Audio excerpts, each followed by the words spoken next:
Bismillahirrahmanirrahim. Assalamu alaikum, ladies and gentlemen.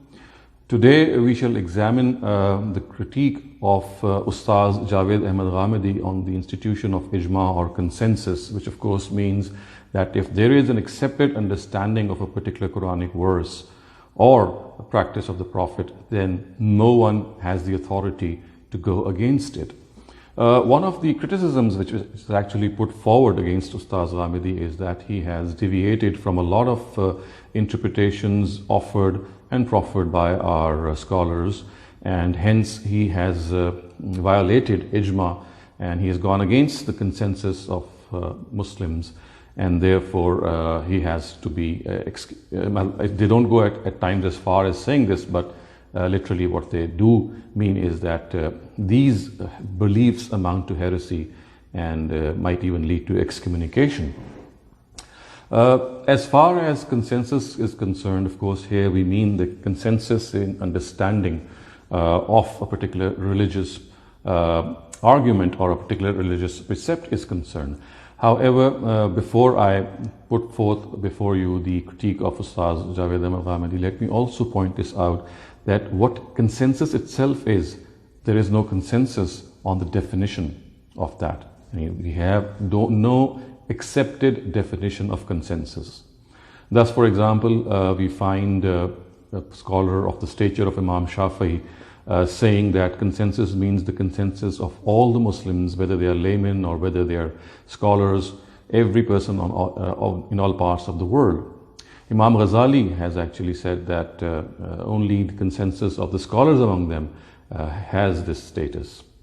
We find Imam Malik saying that only the consensus of the Sahaba or the companions together with the followers or successors found in Medina, they hold the authority in this regard. Imam Ahmed bin Hanbal and Imam Abu Hanifa both say that only the consensus of the Sahaba or the companions is valid and acceptable. So you can see such a wide disparity and a difference of opinion regarding the institution of ijma or consensus itself. Perhaps it is this what has prompted the famous quote which is ascribed to Imam Ahmed bin Hanbal when he says, Man idda'a al-ijma fahuwa kazib. The person who claimed ijma, he is a liar.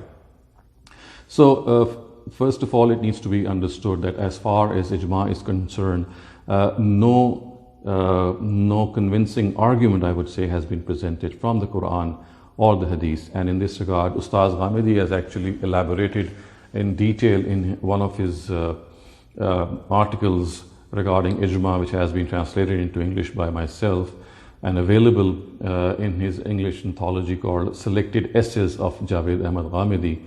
And here I have actually translated the views of Ustaz Javed Ahmad Ghamidi and his critique on ijma. Ustaz Ghamidi starts off by saying that as far as the source of religion is concerned, it is the person of the Prophet. The person of the Prophet is the sole source of religion, and through him, religion has been obtained in two ways, the Quran and the Sunnah.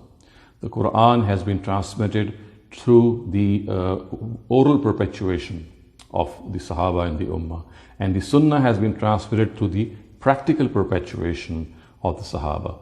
And as far as something else, if it is to be added to these sources is concerned, he says that the only thing which can be added, and that too in a secondary way, is ijtihad, which means that there is a silence in the sources of religion, and one does ijtihad or reasoning on the basis or the spirit of the various directives which are found in religion.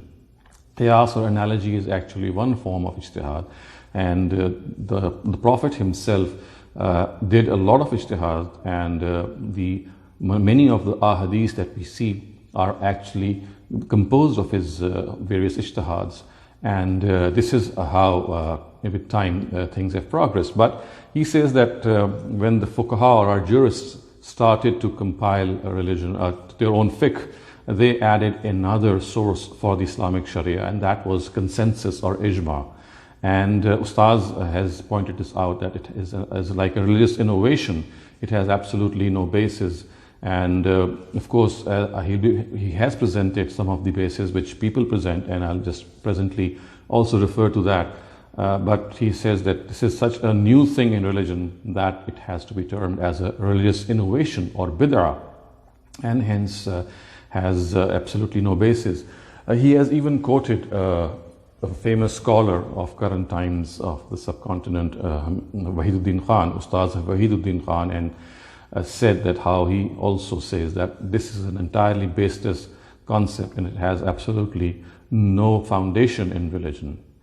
One of the biggest afflictions, or I would say one of the biggest drawbacks of this whole concept is that religion has become a mechanical affair. Religion has become something which has been divested and subtracted from our own intellect and from our own understanding. Only the opinions of people matter. What the reasons are behind these opinions, they have stopped mattering, because once you say that people have gathered on a particular interpretation and that's it, and you have to accept it, it only means that you have to shut down your own mind. You just cannot challenge those opinions. You just cannot intellectually differ with those opinions, whereas we know that the people who had formed those opinions also were human beings, and in spite of being very competent, because of the fact that they were human beings, they could have erred and they could have made mistakes.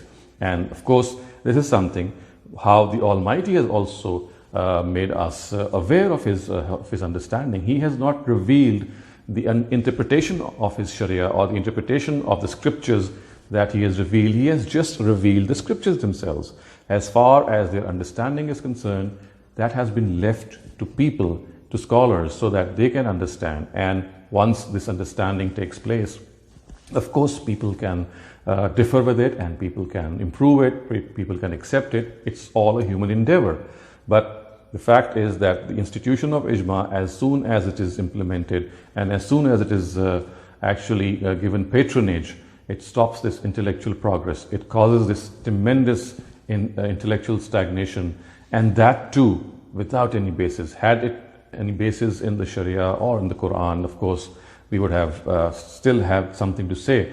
But the fact of the matter is that there is not a single convincing argument found in favor of ijma or consensus, as has been pointed out by Ustaz Javed Ahmad Ghamidi, and he has also referred to Imam Shawkani, very distinguished authority, and referred to his famous book Irshad al-Fuhul, which has been translated into other languages as well, originally in Arabic, in which Imam Shawkani has actually criticized this concept of ijma or consensus, and has given his verdict that it has absolutely no basis.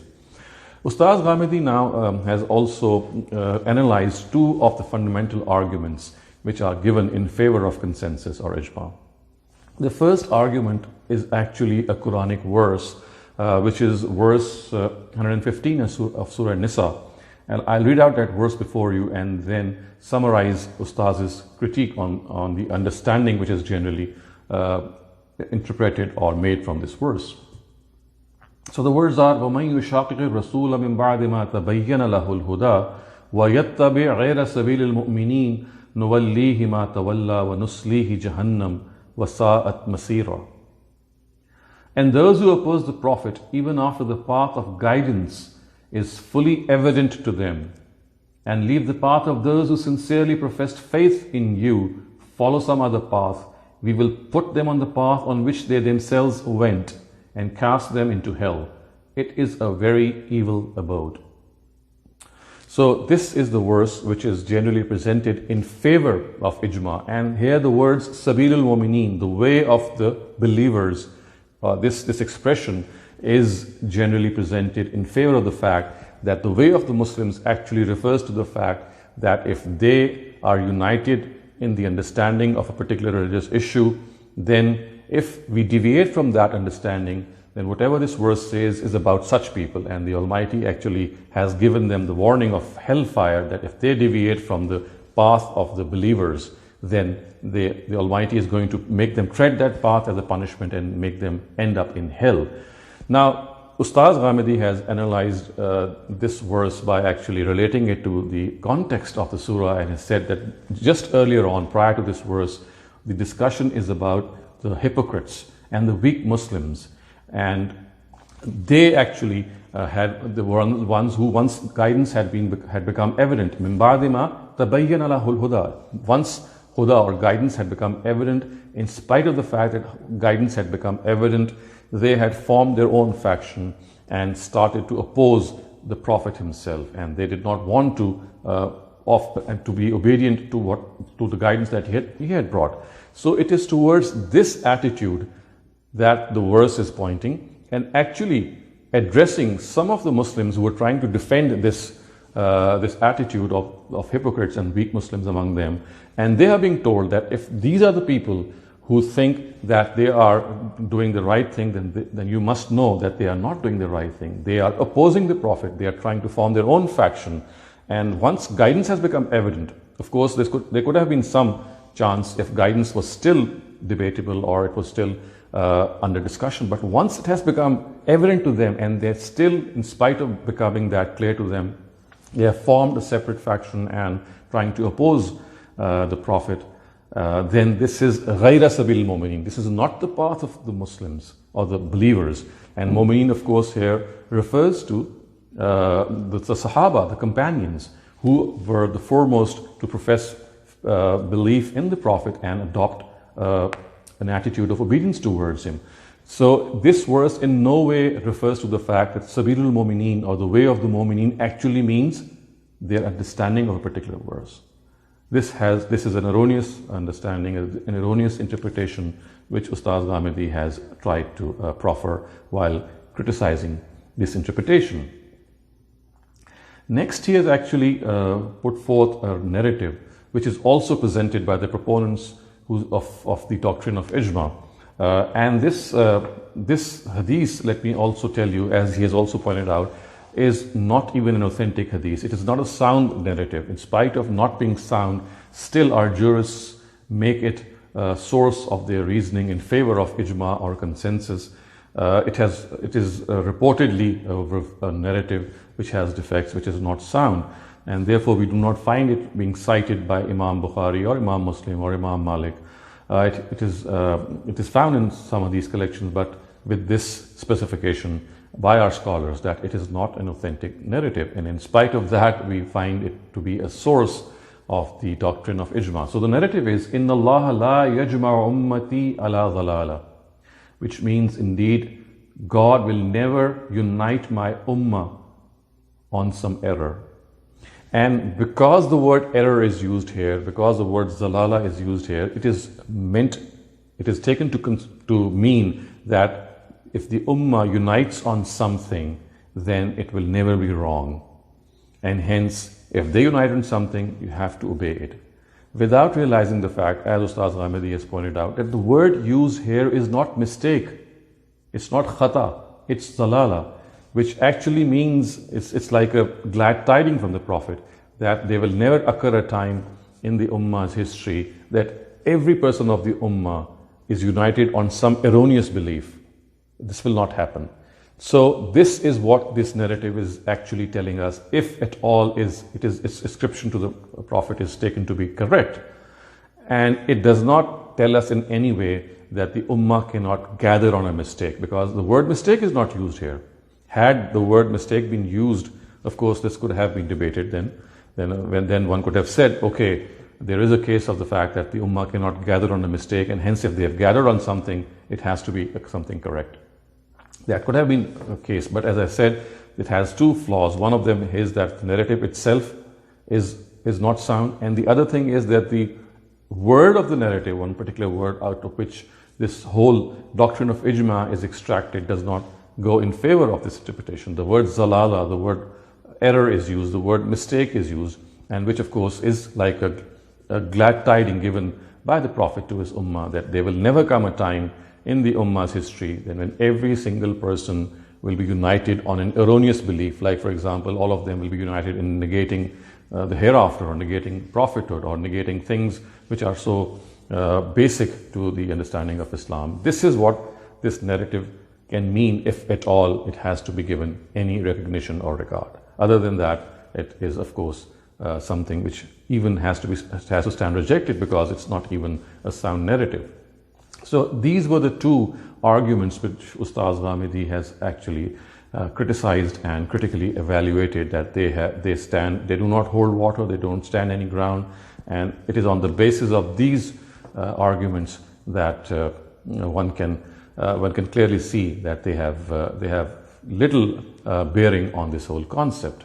I would advise all of you to read the original article. It's available in English and in Urdu.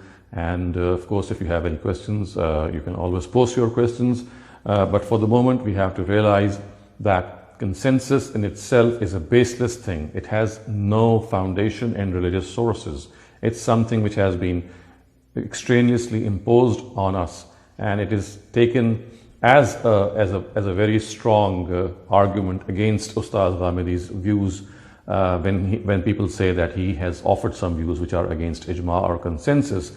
He always says that whatever he is presenting in the light of certain arguments. He has never claimed that those arguments are final arguments or they offer the final word. They can be absolutely wrong, but for that it has to be established through reasoning and through arguments that whatever he has derived is erroneous.